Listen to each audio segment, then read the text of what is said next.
வணக்கம். தினமலர்.com மாலை 4 மணி செய்திகள். முக்கிய நிகழ்வுகள்.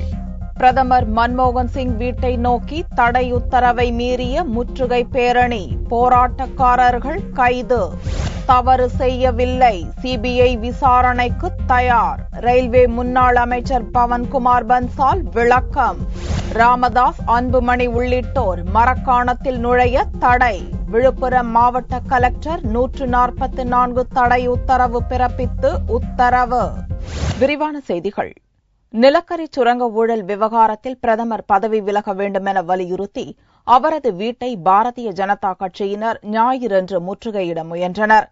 தடையை மீறியவர்கள் மீது போலீசார் தண்ணீரை பீய்ச்சி அடித்ததால் பரபரப்பு ஏற்பட்டது. நிலக்கரி சுரங்க ஊழல் விசாரணை குறித்த சிபிஐயின் அறிக்கையை திருத்தம் செய்ததாக முன்னாள் சட்ட அமைச்சர் அஸ்வனிகுமார் பிரதமர் அலுவலக மற்றும் நிலக்கரி அமைச்சக அதிகாரிகள் மீது புகார் எழுந்தது. சிபிஐ இயக்குநர் ரஞ்சித் சின்ஹா உச்சநீதிமன்றத்தில் இதை ஒப்புக்கொண்டதை தொடர்ந்து அஸ்வனிகுமார் பதவி விலக வேண்டுமென பாரதிய ஜனதா உள்ளிட்ட எதிர்க்கட்சிகள் வலியுறுத்தின. கடந்த வெள்ளியன்று இரவு சட்ட அமைச்சர் பதவியிலிருந்து அஸ்வனிகுமார் விலகினார். அதேபோல ரயில்வே லஞ்ச விவகாரத்தில் பவன்குமார் பன்சாலும் அமைச்சர் பதவியை ராஜினாமா செய்தார். இந்நிலையில் சிபிஐ அறிக்கையை திருத்தியது, ரயில்வே துறையில் லஞ்சம் ஆகியவற்றுக்கு பொறுப்பேற்று பிரதமர் மன்மோகன் சிங் பதவி விலக வலியுறுத்தி டெல்லியில் உள்ள அவரது வீட்டை ஞாயிறன்று முற்றுகையிடப் போவதாக பாரதிய ஜனதா இளைஞரணி அறிவித்தது. பாரதிய ஜனதாவின் முற்றுகை திட்டத்தை தவிடு பொடியாக்கும் வகையில் டெல்லியின் மைய பகுதிகளில் 144 தடை உத்தரவு பிறப்பிக்கப்பட்டது. பார்லிமெண்ட் மற்றும் பிரதமர் வீட்டை சுற்றியுள்ள பகுதிகளிலும் பிரதமர் வீட்டை நோக்கிச் செல்லும் சாலைகளிலும் பலத்த போலீஸ் பாதுகாப்பு போடப்பட்டிருந்தது. பிரதமர் வீடு அமைந்துள்ள பகுதியில் தொண்டர்கள் திரளுவதை தடுக்கும் வகையில் ரேஸ்கோர்ஸ் சாலை மெட்ரோ ரயில் நிலையமும் மூடப்பட்டது. ஆனாலும் 2000க்கும் மேற்பட்ட பாரதிய ஜனதா கட்சியினர் பிரதமர் இல்லம் அருகில் கூடினர். பாரதிய ஜனதா கட்சியின் இளைஞரணி தலைவர் அனுராக் தாக்கூர் தலைமையில் கட்சியினர் திரண்டனர். ரேஸ்கோர்ஸ் சாலையில் உள்ள பிரதமரின் வீட்டை நோக்கி பேரணியாக புறப்பட்ட அவர்களை போலீசார் தடுப்பு வேலிகள் அமைத்து தடுத்தனர். ஆனாலும் தடைகளை தகர்த்துவிட்டு பாரதிய ஜனதா தொண்டர்கள் முன்னேறியதால் போலீசாருக்கும் கட்சியினருக்கும் இடையே மோதல் ஏற்பட்டது. பிரதமர் வீட்டு முன் திரண்ட தொண்டர்களை விரட்டி அடிப்பதற்காக போலீசார் தண்ணீரை பீய்ச்சி அடித்தனர். கண்ணீர் புகை குண்டுகளையும் வெடித்தனர். இதனால் பிரதமர் வீடு அமைந்துள்ள ரேஸ்கோர்ஸ் சாலையில் பெரும் பதற்றம் காணப்பட்டது. பிறகு அனுராக் தாக்கூர், டெல்லி மாநில தலைவர் விஜய் கோயல் உள்ளிட்ட அனைவரும் கைது செய்யப்பட்டு அருகில் உள்ள போலீஸ் நிலையத்திற்கு கொண்டு செல்லப்பட்டனர். தான் எந்த தவறும் செய்யவில்லை என்று பதவி விலகிய 2 நாட்களுக்கு பிறகு மாஜி ரயில்வே அமைச்சர் பவன்குமார் பன்சால் விளக்கம் அளித்துள்ளார். சிபிஐ விசாரணைக்கு தான் தயார் என்றும் கூறியுள்ளார். முன்னாள் ரயில்வே அமைச்சர் பவன்குமார் பன்சாலின் சகோதரி மகன் விஜய் சிங்லா ரயில்வே வாரிய உறுப்பினர் மகேஷ் குமாருக்கு வளம் கொழிக்கும் பதவியை பன்சால் மூலம் பெற்றுத் தருவதாக கூறி 90 லட்சம் ரூபாய் லஞ்சம் பெற்றபோது விஜய் சிங்லாவும் மகேஷ் குமாரும் சிபிஐ அதிகாரிகளால் கைது செய்யப்பட்டனர். தனக்கும் விஜய் சிங்லாவுக்கும் தொழில்முறை உறவு எதுவும் இல்லை என்று முதலில் பன்சால் கூறிய போதும் சிபிஐ விசாரணையில் ரயில்வே ஊழியர் நியமனத்தில் ஊழல் நடந்திருப்பது தெரிய வந்ததை தொடர்ந்து பன்சால் பதவி விலகினார்.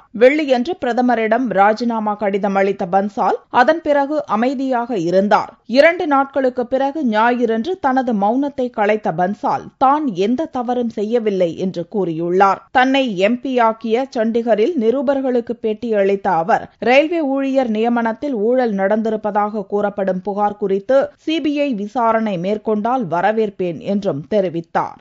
விஜய் சிங்லா கைதானதுமே அவருக்கும் தனக்கும் எந்தவிதமான தொழில்முறை உறவும் இல்லை என்றும் தான் எந்த தவறையும் செய்யவில்லை என்றும் அறிக்கை விடுத்ததை சுட்டிக்காட்டிய பன்சால் இறுதியில் உண்மை நிலைக்கும் என்றும் கூறினார். இதனிடையே ரயில்வே ஊழியர் நியமன ஊழல் விவகாரத்தில் ரயில்வே பாதுகாப்பு படை அதிகாரிகள் சிலருக்கும் தொடர்பிருப்பதற்கான ஆதாரங்களை சிபிஐ அதிகாரிகள் கண்டறிந்துள்ளதாக டெல்லி வட்டாரங்கள் கூறுகின்றன. லஞ்ச பணம் ஹவாலா பரிமாற்றம் மூலம் கைமாறி இருப்பதாகவும் சிபிஐ தகவல்கள் தெரிவிக்கின்றன. மரக்காணம் மற்றும் அதன் தொடர்புடைய பகுதிகளுக்கு செல்ல ராமதாஸ், அன்புமணி உள்ளிட்ட அனைத்து கட்சி தலைவர்களுக்கும் விழுப்புரம் மாவட்ட கலெக்டர் 144 தடை உத்தரவு பிறப்பித்துள்ளார். மரக்காணத்தில் நடந்த கலவரத்தை தொடர்ந்து விழுப்புரம் மாவட்டத்தில் பொது அமைதியையும் சமூக நல்லிணக்கத்தையும் நிலைநாட்டும் பொருட்டு மாவட்ட நிர்வாகம் நடவடிக்கை எடுத்துள்ளது. இதன்படி பாமக நிறுவனர் ராமதாஸ், அவரது மகன் அன்புமணி உள்ளிட்ட அனைத்து கட்சி தலைவர்கள், கட்சியினர் மற்றும் அனைத்து முன்னணி சங்கங்கள், நிறுவனங்களின் உறுப்பினர்கள் ஆகியோர் மரக்காணம் மற்றும் அதன் தொடர்புடைய மற்ற பகுதிகளுக்கும் செல்ல தடை விதிக்கப்பட்டுள்ளது. இதற்காக குற்றவியல் நடைமுறை சட்டம் 144 கீழ் தடை ஆணை பிறப்பித்து விழுப்புரம் மாவட்ட கலெக்டர் சம்பத் உத்தரவிட்டுள்ளார். இதனிடையே தைலாபுரத்தில் செய்தியாளர்களை சந்தித்த ராமதாஸ் மரக்காணம் சம்பவம் குறித்து சிபிஐ விசாரணை நடத்த வேண்டும் என்று கூறியிருந்தது குறிப்பிடத்தக்கது. காவிரி மேலாண்மை வாரியம் மற்றும் கண்காணிப்பு குழு அமைக்க மத்திய அரசிடம் வலியுறுத்தி விவசாயிகளுக்கு காவிரி நீர் கிடைக்க வழிவகை செய்யப்படும் என்று மத்திய அமைச்சர் வாசன் தெரிவித்துள்ளார். மத்திய கப்பல் போக்குவரத்து துறை அமைச்சர் ஜி.கே. வாசன் ஞாயிறன்று தஞ்சாவூரில் செய்தியாளர்களை சந்தித்தார். அப்போது பேசிய வாசன், உச்சநீதிமன்ற உத்தரவின்படி ஒரு குழுவை அமைக்கக்கூடிய சூழ்நிலையில் இருந்தாலும் காவிரி நீரை எதிர்பார்த்து விவசாயிகள் காத்திருப்பதாக கூறினார். காவிரி மேலாண்மை வாரியம் மற்றும் கண்காணிப்பு குழு என்பது விவசாயிகளின் எண்ணமாக இருக்கிறது என்று தெரிவித்த வாசன், அத்தகைய நிலையை ஏற்படுத்தும் வகையில் மத்திய அரசிடம் கோரிக்கை வைப்பதோடு டெல்டா மாவட்ட விவசாயிகளுக்கு தண்ணீர் பிரச்சினை ஏற்படாதவாறு ஒரு சூழ்நிலையை ஏற்படுத்த வேண்டும் என்றும் கூறினார். காவிரி மேலாண்மை வாரியம் மற்றும் கண்காணிப்பு குழு என்பது அவசியமான ஒன்று. மத்திய அரசிடம் கோரிக்கை வைப்போம், முறையிடுவோம், வலியுறுத்துவோம். அத்தகைய நல்ல நிலையை விவசாயிகளுக்கு ஏற்படுத்தி மீண்டும் அவர்களுக்கு தண்ணீர் பிரச்சனை வராத ஒரு சூழ்நிலையை ஏற்படுத்த வேண்டும். இந்நிலையில் பாமக சார்பில் அக்கட்சி நிறுவனர் ராமதாஸ் வெளியிட்டுள்ள அறிக்கையில், காவிரி மேலாண்மை வாரியம் அமைக்க முடிந்த அளவிற்கு மத்திய அரசுக்கு தமிழக அரசு அழுத்தம் தர வேண்டும் என்று கேட்டுக் கொண்டார். திருச்சி சிறையிலிருந்து விடுதலையான ராமதாஸ் மூச்சு திணறல் காரணமாக தனியார் மருத்துவமனையில் சிகிச்சை பெற்று வருகிறார் என்பது குறிப்பிடத்தக்கது.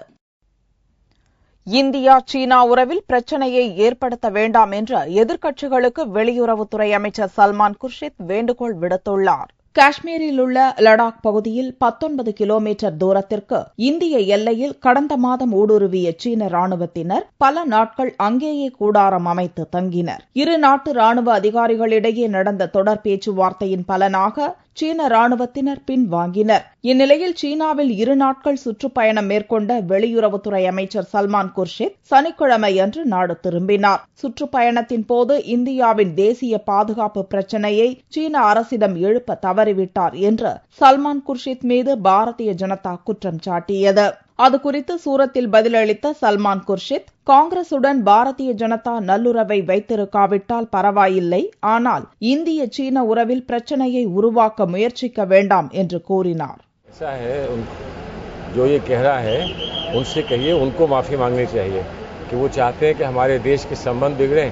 हमसे संबंध बिगाड़ रहे हैं विपक्षी दल के लोग, तो बिगाड़ लें, लेकिन कम से कम भारत के तो संबंध औरों से ना बिगाड़. பாகிஸ்தான் பொது தேர்தலில் வெற்றி பெற்று நவாஸ் ஷெரீப் 3வது முறை பிரதமர் பதவிக்கு வரவுள்ளது குறித்த கேள்விக்கு பதிலளித்த குர்ஷித், நவாஸ் ஆட்சி பொறுப்புக்கு வந்தால் இந்தியா பாகிஸ்தான் இடையே நல்லுறவை பேணுவார் என்று நம்புவதாக கூறினார். நவாஸ் ஷெரீப் பிரதமராக இருந்த காலகட்டங்களில் இந்தியாவுடன் நல்லுறவு வைத்திருந்ததையும் குர்ஷித் சுட்டிக்காட்டினார்.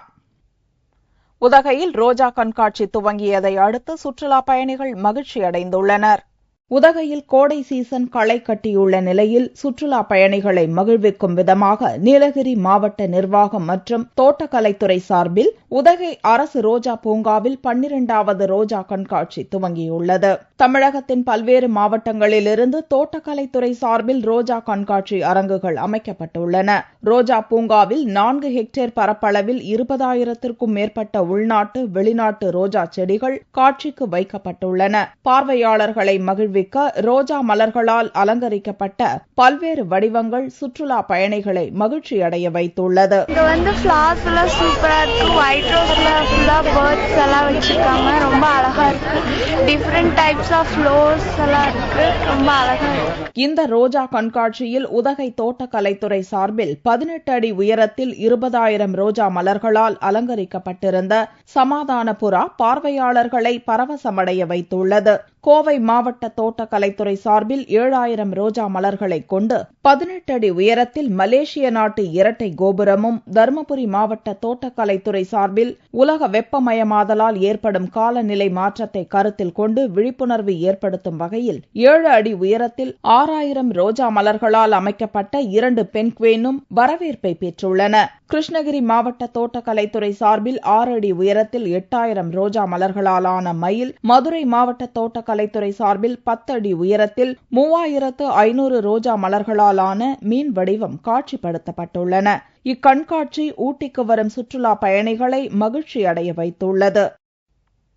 திருச்சியில் கொளுத்தும் கோடை வெயிலை சமாளிக்க முக்கொம்பு சுற்றுலா தலத்திற்கு பொதுமக்கள் படையெடுத்து வருகின்றனர்.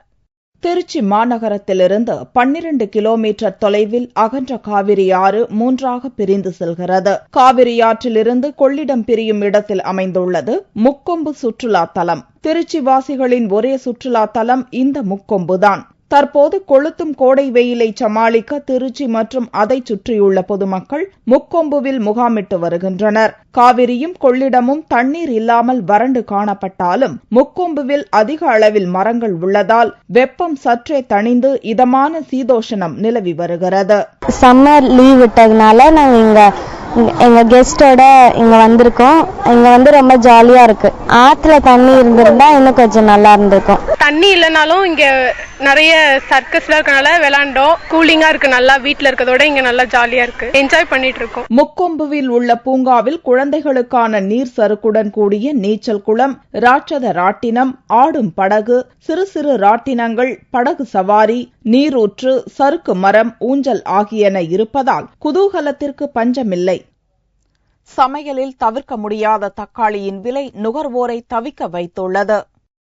கர்நாடக மாநிலத்தின் பல்வேறு பகுதிகளிலிருந்து தமிழகத்திற்கு தக்காளி வருகிறது. கடந்த வாரம் விற்பனையில் இருந்த விலையை விட தற்போது தக்காளி விலை சற்று உயர்ந்துள்ளது. மழை மற்றும் கடும் வறட்சியால் தக்காளி வரத்து குறைந்து கொண்டே வருகிறது. நாளொன்றுக்கு 50 முதல் 60 மினி லாரிகளில் தக்காளி வரும். ஆனால் கடந்த சில நாட்களாக 5 அல்லது 6 மினி லாரிகள் தான் வருகின்றன. ஒரு மினி லாரியில் 400 டிப்பர் வரை ஏற்றலாம். ஒரு டிப்பரில் 25 கிலோ தக்காளி இருக்கும். 200 டன் வந்து கொண்டிருந்த நிலை மாறி தற்போது 60 டன் தான் வருகிறது. கடந்த வாரத்தை விட விலை அதிகம்தான் என்று கோவை மாவட்ட மொத்த காய்கறி வியாபாரிகள் தெரிவித்தனர். மழை இல்லாத காரணத்தால தக்காளி வரவுகளை ரொம்ப குறைத்தா இருக்கிறதுனால மகாராஷ்டிரா மாநிலத்திலிருந்து தக்காளி வந்துட்டு இருக்குங்க. மைசூர்ல இருந்து தக்காளி வந்துட்டு இருக்குங்க. விலை வந்து 20 ரூபா 25 ரூபாக்குள்ள இருக்குங்க. தக்காளி நாட்டு தக்காளியுடைய விலை வந்து 700 750 ரூபா தக்காளி போயிட்டு இருக்குங்க. சரக்கு வந்து லோக்கல்ல இல்லங்கிற காரணத்தினால வெளிமாநிலத்திலிருந்து வந்துட்டு இருக்கனால விலைகள் வந்து அதிகமா இருக்குது. சில்லறை விற்பனைக்கு செல்லும் போது போக்குவரத்து செலவு உள்ளிட்ட காரணங்களால் 5 முதல் 10% வரை விலை உயர்ந்துள்ளது. சமையலில் தவிர்க்க முடியாத தக்காளியின் விலை உயர்வு குடும்பத்தரசிகளையும் ஹோட்டல் நடத்துவோரையும் தவிக்க வைத்துள்ளது. அன்னையர் தின விழாவை முன்னிட்டு தினமலர் நாளிதழ் நடத்திய அன்னை ஓர் உயிர் சித்திரம் என்ற நிகழ்ச்சி சென்னையில் நடந்தது. அன்னையர்களை கௌரவிக்கும் வண்ணம் ஒவ்வொரு ஆண்டும் மே 13ஆம் தேதி உலக அன்னையர் தினம் கொண்டாடப்படுகிறது. இதை முன்னிட்டு தினமலர் நாளிதழ் மற்றும் ஆரோக்கியா நிறுவனம் இணைந்து வழங்கிய அன்னை ஓர் உயிர் சித்திரம் என்ற நிகழ்ச்சி சனிக்கிழமையன்று சென்னை டி நகரில் உள்ள சர் பி.டி. தியாகராய அரங்கில் நடைபெற்றது. இந்நிகழ்ச்சியில் அன்னையர்களை மகிழ்விக்கவும் பெருமைப்படுத்தும் விதமாகவும் பல்வேறு நிகழ்ச்சிகள் நடந்தன. பழம், கீரை உள்ளிட்ட சத்தான பொருட்களை கொண்டு உணவு தயாரித்தல் உள்ளிட்ட போட்டிகள் நடத்தப்பட்டன. விழாவில் கலந்து கொண்டவர்களுக்கும் போட்டியில் வெற்றி பெற்ற அனைவருக்கும் பரிசுகள் வழங்கப்பட்டு கௌரவிக்கப்பட்டனர். விழாவில் கலந்து கொண்ட அன்னையர்கள் இந்த நிகழ்ச்சி தங்களுக்கு மகிழ்ச்சி அளிப்பதாகவும் நிகழ்ச்சியை நடத்திய தினமலர் நாளிதழுக்கு தங்களுடைய பாராட்டையும் தெரிவித்துக் கொண்டனர். குழந்தைய வளர்க்கறதுல முக்கிய பங்கு அம்மாக்கு இருக்கு. அதை போட்டுறதுக்காக இங்க ஃபங்க்ஷன் நடத்தினதுல ரொம்ப சந்தோஷம். குழந்தையோட டேலண்டா வெளியே வந்திருக்கு. இந்த வாய்ப்பை கொடுத்த தினமலருக்கு ரொம்ப தேங்க்ஸ். இந்நிகழ்ச்சியில் முன்னாள் தகவல் ஆணையர் சாரதா நம்பி ஆரூரன் சிறப்பு விருந்தினராகவும் சாந்தி விஜயகிருஷ்ணன் நடுவராகவும் கலந்து கொண்டு விழாவை சிறப்பித்தனர். தங்கத்தின் விலையில் ஞாயிறன்று மாற்றமில்லை. ஒரு சவரன் தங்கம் 20,488 ரூபாய்க்கு விற்பனையானது. 1 கிராம் ஆபரண தங்கம் 2,561 ரூபாயாக இருந்தது. வெள்ளி 1 கிராம் 48 ரூபாய் 70 காசுகளுக்கு விற்பனையானது. பார் வெள்ளியின் விலை 45,540 ரூபாயாக இருந்தது. ராமகிருஷ்ண மிஷன் வித்யாலயம் சுவாமி விவேகானந்த பல்கலையில் பார்வையற்றவர்களுக்கான பிரெய்லி புத்தகம் தயாரிப்பு பணி தீவிரமாக நடந்து வருகிறது. பெரிய நாயக்கன் பாளையம் ராமகிருஷ்ண மிஷன் வித்யாலயம் சுவாமி விவேகானந்த பல்கலையில் மாற்றுத்திறனாளிகள் மேலாண்மை மற்றும் சிறப்பு கல்வியியல் புலத்தில் பார்வையற்றவர்களுக்கான புத்தகங்கள் தயாரிக்கும் பிரிவு செயல்படுகிறது. இங்கு 1 முதல் 12ஆம் வகுப்பு வரை படிக்கும் மாணவர்களுக்கு தமிழக அரசு கடந்த ஆண்டு அறிமுகப்படுத்திய முப்பருவ தேர்வுக்கான பாடத்திட்டங்களை கொண்டு பிரெய்லி புத்தகம் தயாரிக்கும் பணி நடைபெறுகிறது. சிறப்பாக தயாரிக்கப்பட்ட மென்பொருட்கள் மூலம் இந்த புத்தகங்கள் தயாரிக்கப்படுகிறது. பார்வையற்றவர்கள் புரிந்து கொள்ளும் வகையில் ஓவியங்கள், உலக வரைபடங்கள் பிரெய்லி எழுத்துகளில் அச்சிடப்பட்டுள்ளன. இந்த புத்தகங்களை பார்வையற்றோரே பிழை திருத்தம் செய்கின்றனர். இப்பணிகள் முடிக்கப்பட்டவுடன் தமிழகம் முழுவதும் உள்ள பள்ளிகளுக்கு அனுப்பி வைக்கப்பட உள்ளது. தமிழகம் மட்டுமல்லாமல் ஆந்திராவிலும் 23 மாவட்டங்களில் உள்ள பார்வையற்ற பள்ளிகளில் படிக்கும் மாணவர்களுக்கும் பிரெய்லி புத்தகம் சப்ளை செய்யப்படுகிறது.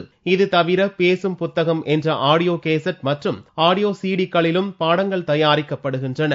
கண் பார்வை இல்லாதவங்களுக்கு பிரெயில் கத்திருந்தா தான் படிக்க, எழுத, எஜுகேஷனு நல்லா கல்வியில மேனேஜ் பண்ண முடியும். பிரெயில் பிரிண்ட் புக்ஸ்ல பிக்சர்ஸ், டயக்ராம்ஸ் எல்லாம் இருக்கு. அதெல்லாம் நாங்க தொட்டு பார்க்கற விதமா டாக்டைல் எய்ட்ஸ் அதுக்குள்ள இன்க்ளூட் பண்ணிருப்போம். இதனால அந்த குழந்தைகளுக்கு with diagrams, with tactile diagrams படிச்சு புரிஞ்சுக்கிற அளவுக்கு அவங்களுக்கு ஹெல்ப் ஆகும். இப்பல்கலைக்கழகத்தில் பார்வையற்றோர், செவித்திறன் குறைபாடு உடையவர்கள், ஆட்டிசம், மனவளர்ச்சி குன்றியோர்களின் திறமைகளை வெளிக்கொண்டு வரும் இளங்கலை, முதுகலை பட்ட படிப்புகள் கற்பிக்கப்படுகிறது. மீண்டும் செய்திகள் இந்திய நேரப்படி இரவு 8 மணிக்கு. வணக்கம்.